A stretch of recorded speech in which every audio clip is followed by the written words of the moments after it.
minamahal. Tingin na yung binatikos ngayon si Cayetano. Kasi, kinumpa ka ba naman yung sakripisyo ni Ninoy Aquino sa ginagawang katarantaduhan ni Cayetano? Anong sakripisyo ginagawa mo, Cayetano? Nasobrahan ka sa pagiging ganun mo eh. Di ba? Nasobrahan ka sa pagiging ganun mo. Parang nagkakaroon. Sabi ko nga sa inyo, dapat pinapacheck up nyo na to eh. Kasi may tama na yung utak. Ngayon, binabatikos ka na. Which is deserve mo din naman. Panoodin natin, mga minamahal, itong pagbabatikos dito kay Alan Peter Cayetano. Diba? Don't drag the yellow ones into your shame. They're sensible talk. Ang gusto nang mangyari, Henry Cabrales, ni Cayetano, magkaroon siya ng kakampi. Which is, imbis na magkaroon siya ng kakampi, naghanap pa siya ng kaaway. Diba? Saraltic is infected. Kumbaga, yung kababawan, kabobohan, yung katarantaduhan ni Sara, napasa, naihawa dito kay Alan Peter Cayetano. Sa madaling sabi, mga minamahal, naipasa ni Sara Duterte ang kanyang pagiging may saltik dito kay Alan Peter Cayetano. That's why, tingnan nyo, si Cayetano parang ganun na din. Naay na Jude something na rin. Diba? Ang ngayon, kaka-L mo, tinawag ka tuloy layar. Lapastangan. Oo. Diba? Panoodin natin itong report na to na kung saan itong si Cayetano talagang inulan ng pambabatikos eh. Gago nga kasi, mga minamahal, tarantado nga. Barabas nga, kupal eh. Ngayon, deserve mo to. Imbes na nakahanap ka ng kakampi, nakahanap ka ng kaaway. Mas dumami patuloy. Diba? Yung naging kaaway mo. Sige, panoodin natin to, mga minamahal. Binatikos ng August 21 movement o ATOM ang pagkukumpara ni Senador Alan Peter Cayetano sa kanyang sigalot sa Senado sa sakripisyo ni dating Senador Ninoy Aquino noong rehimeng Marcos. Sa kanyang Facebook Live Biyernes ng gabi, sinabi ni Cayetano na walang pagkakaiba ang paglaban ng mga bayani para sa kalayaan ng bansa sa laban ng kanilang grupo para sa kasarinlan ng Senado mula sa impluwensya ng Malacanang. Iminuwestra pa ni Cayetano ang laban sign na naging simbolo ng protesta noong panahon ng diktadura. Gamitin ko talaga yung laban kasi we have to continue fighting. Laban lang po. It's worth the fight. We have to continue fighting. Sagot ng ATOM, katawa-tawa, nakaka-insulto at kahibangan ang sinabi ni Cayetano. Muling nanawagan ng grupo na magbitiw na ang senador na tinawag nilang kahihiyan, hindi lang sa Senado, kundi sa buong mundo. Mas naging... The twist is twistening. Alam niyo yon, yung tipong naghahanap ng kakampi pero yung plot twist, mas kinahiya pa siya ng ATOM.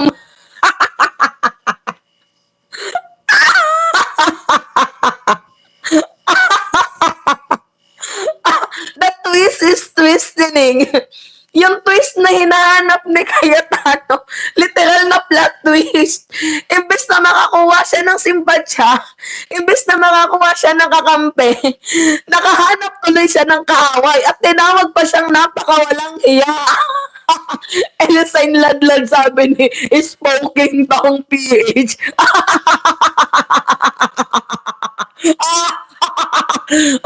Don't take Nino Barzaga out his AP. Hindi, Chris Rose, babe. Alam nyo, sobrang tawang-tawa ako dito kay Cayetano. Kasi the more na nagla-live selling siya, the more na mas madami tuloy na nanggagalaiti sa kanya.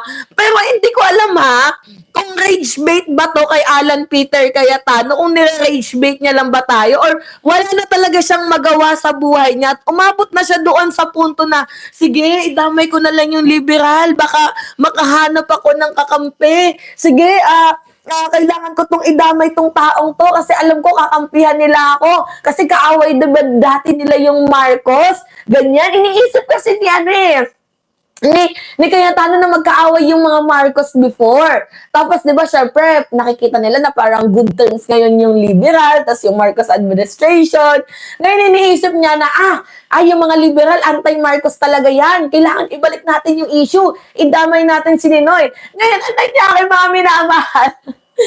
Ay, nagkaroon ng plot twist. Yung twist na hinahanap ni Cayetano, literal na binigyan siya ng sample. Diba? Mas nakakahiya kasi iba yung usapan ngayon, impeachment eh. Diba? Sabi ni Cayetano, nakikipaglaban siya sa kurap. Kaya lumaban daw tayo. Tangay na! Diyos ko! Diyos ko! Ano yung nag-comment dito si Nino Barsaga?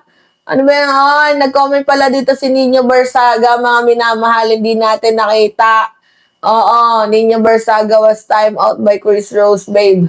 Nag-chat sa akin si Nino. Nag-chat sa akin si Nino. Account ko yung nag-comment na time out mo ko, bye na. Ay, so, eto, Chris Rose, sino ba yung naka-live tayo? Hindi na tuloy tayo sinagot ni ano. Oy, sorry. Admin ko yon. Huwag ka na magtampo. Huwag ka na magtampo. Ano bang comment ni Ninyo, mga minamahal? Ano bang kinoment ni Ninyo Barsaga? Tingnan nyo, si Ninyo, ano pa tuloy sa atin? Putik ka yan, Ninyo. Ayaw na akong sagutin. Naka-live tayo ngayon, mga minamahal. Pasensya na. Read comment if need call. Okay, that guy is crazy. He's looking for trouble. Totoo, si Cayetano, mga minamahal, looking for trouble talaga. Sa totoo lang, looking for trouble talaga. Itong si Alan Peter Cayetano, very obsessed. Diba? Si Cayetano, mga minamahal, very obsessed. Napapagsakin ng gobyerno. Pero ngayon, sa ginagawa niya, mas obsessed yung mamamayang Pilipino na, punyata ka, ikaw yung nanggugulo, umalis ka nga. Di ba parang ganon? Ikaw yung ang daming nga na sa buhay. Ikaw nga lumayas ka, Cayetano, lakas ng amats mo. Parang gano'n na lang eh. Kung ako si Chris Aquino, sasabihin ko, putay na mo, huwag mong dinadama yung ama ko sa ginagawa mo. Napakawalang hiya, napakamalaking insulto to sa Aquino family. Diba kung ako si Chrissy, yan yung sasabihin ko. Napakalaking insulto nito sa aming family. Diba lalo pat si Chris Aquino, nakakasama naman, mga minamahal. Chris Aquino. And First Lady. Nakakasama ni Chris Aquino, mga minamahal, si First Lady. Pakita ko nga sa inyo. Yun o.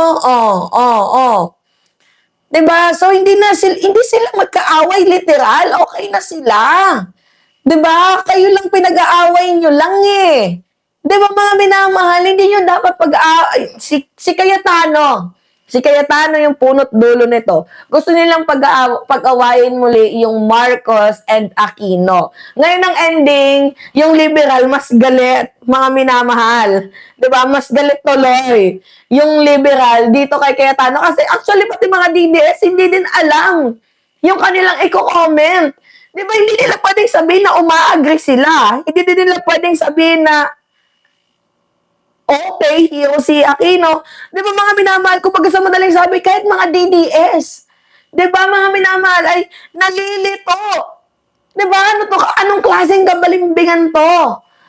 Di ba mga minamahal, okay lang yan, Eric De La Cruz. Di ba? Self-made proclaim? Pinoproclaim mo na hero ka? Di ba mga minamahal? Diyos mio, Santa Barabara Bendita. May nag-comment dito. Sabi na nag-comment dito, letter K na lang ang hand signal. You know what letter K stands for? Kawatano.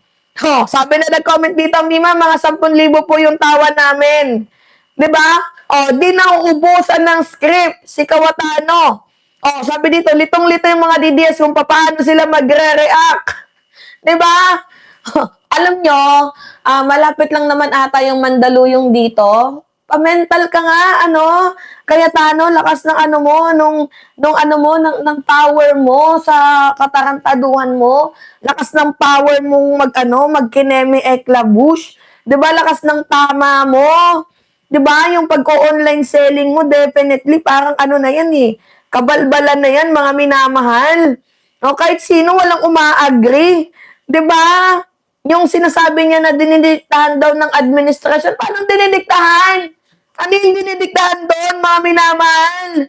Oh, ngayon, pag-usapan din natin to, isang padre, kasi di ba mahilig gumamit si Alan Peter Cayetano ng Biblia? Pag-usapan din natin to, mga minamahal. Isang pare, tinulagsa itong si Cayetano, itong si Father Reyes. Kasi ginagamit niya ang Diyos sa kanyang political agenda. Sino bang Diyos? Ang tinutukoy ni Alan Peter Cayetano. Sino bang Diyos? Cayetano, sino bang Diyos yung tinutukoy mo dito? Hindi kasi umubra yung kanilang first script, 'di ba? Yung putukan sa Senado, pangalawa yung pagtatanggol kay Jinggoy, pangatlo naman yung eksena na naman tungkol sa Kodita. Lahat hindi umubra. So, sa madaling sabi palpak, lahat na si Cayetano, nagdasal na, ganon. Nagdasal na si Cayetano. Sino yung Diyos niya? Si Gibbs. Chris Rose, babe.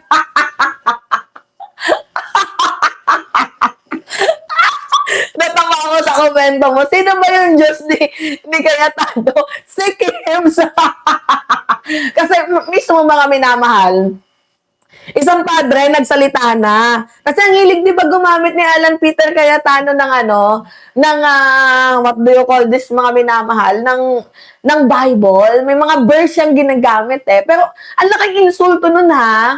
Gumagamit ka ng Biblia tapos dyan ka nananampalataya sa magnanakaw. Di ba? Sabi dito ni Henry Cabrales, he's just trying to figure out how to break the cooperation between the yellow vests and the administration to fight corruption. Tama ka naman. Why do you want to break the cooperation between the two sensible groups? Kasi nga, gusto nila lumipat yung Aquino sa kanila. Parang ganon, Duterte Aquino. Kaso, iba yung issue sa panahon ng Marcos Sr. sa issue sa panahon ng impeachment ni Sara Duterte. Kaya kahit anong proclaim mo, Alan Peter Cayetano, na ikaw yung hero, at tingin sa'yo ng tao, baliw ka na. Kahit nga mismo padre nagsalita na sa kabaliwan mo.